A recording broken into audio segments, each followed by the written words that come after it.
There is a particular kind of confusion that does not come from lack of intelligence, but from repeated exposure to distortion. It builds slowly. It does not announce itself. And by the time it becomes visible, it often feels like self-doubt. Many people who have been in difficult relational dynamics describe a similar experience. At first, things seem normal. Communication flows, intentions appear clear, and interactions feel grounded. But over time, something begins to shift. Certain conversations leave a lingering sense of unease. Certain explanations feel incomplete, yet difficult to challenge. Certain patterns repeat, but never in a way that is easy to confront directly. What is often overlooked is that this confusion is not accidental. It is frequently structured. Not necessarily as a deliberate, calculated strategy in every moment, but as a consistent pattern of communication that reshapes perception over time. And at the center of this pattern are a set of recurring distortions, statements that appear reasonable on the surface, but function differently beneath it. These are not random lies. They are familiar, repeated, refined. They are, in many cases, the favorite lies, because they work. Understanding them is not about memorizing phrases. It is about recognizing patterns. Because once a pattern is seen clearly, it becomes much harder to be affected by it in the same way. The first pattern often appears in moments of accountability. Something has happened. A boundary has been crossed, or a behavior has caused harm. The expectation, in a typical interaction, would be acknowledgement. Instead, the response shifts the focus. I never said that. That's not what happened. You're remembering it wrong. At face value, these statements introduce doubt. They do not directly deny the interaction in an aggressive way. They reframe it. They suggest that the issue is not the behavior, but the perception of it. Over time, repeated exposure to this pattern creates instability in memory. The individual begins to question their own interpretation. Not because it is inaccurate, but because it is consistently challenged without clear resolution.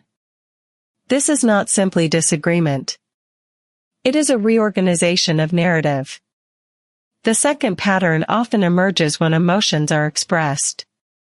A concern is raised, a feeling is shared, or a reaction is communicated.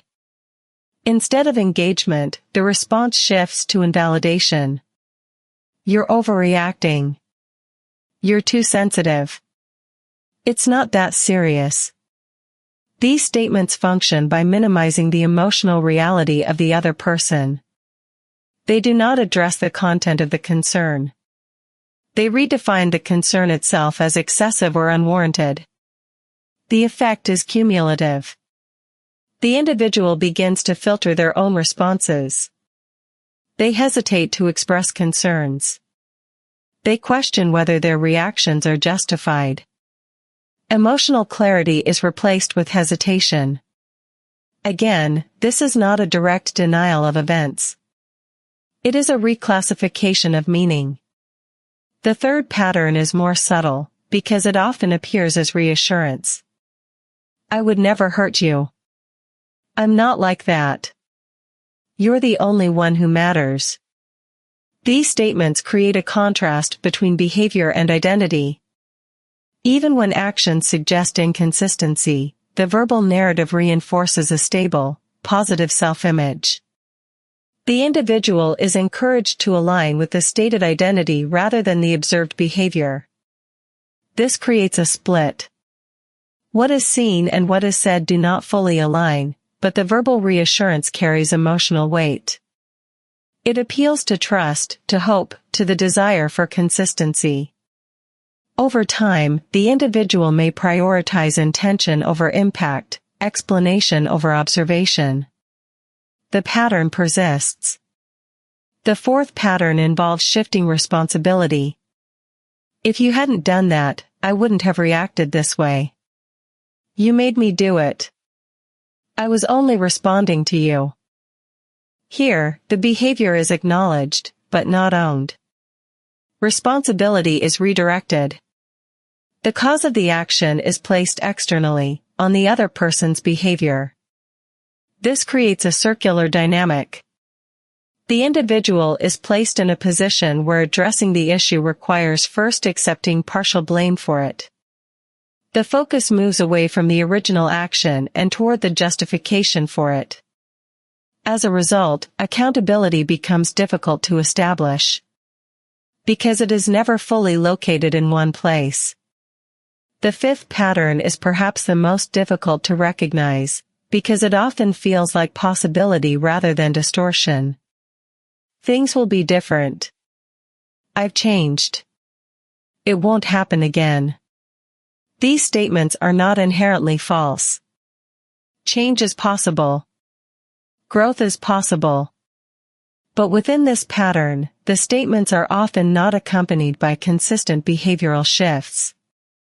They function as resets. They restore hope.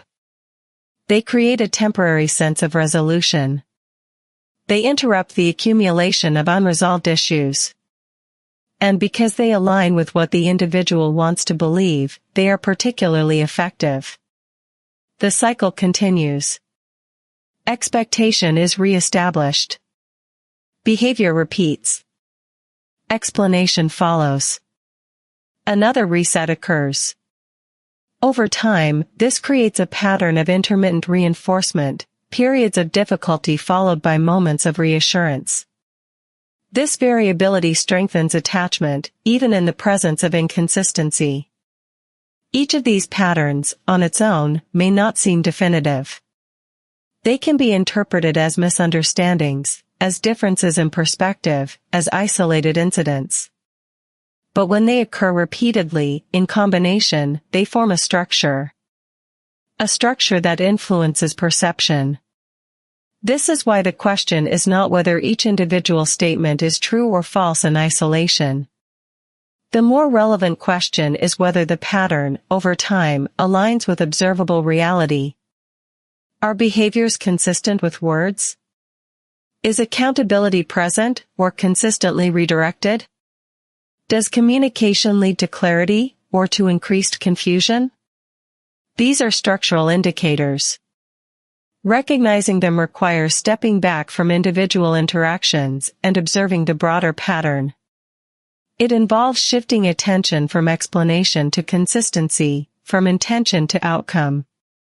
This shift is not always immediate, because the patterns themselves are designed to maintain engagement. They create just enough ambiguity to keep interpretation open, just enough reassurance to maintain hope, and just enough confusion to delay clarity. Breaking out of that cycle does not require confrontation in every instance. It requires recognition. Once a pattern is clearly identified, its effect changes. The same statements no longer carry the same weight. They are no longer interpreted as isolated explanations, but as part of a recurring structure. And structures, once seen, are easier to navigate. This does not eliminate the emotional impact of the experience. It does not resolve the relationship automatically. But it restores a degree of stability in perception. Clarity begins to replace confusion.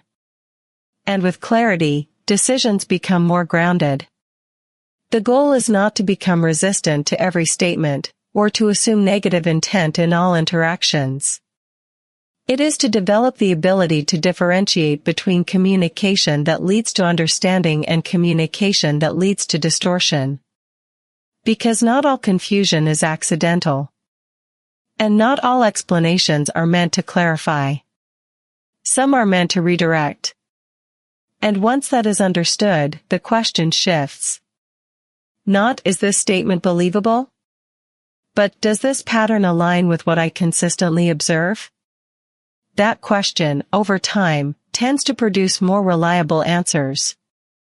And it is those answers, not the individual statements, that ultimately determine whether the pattern continues or stops working.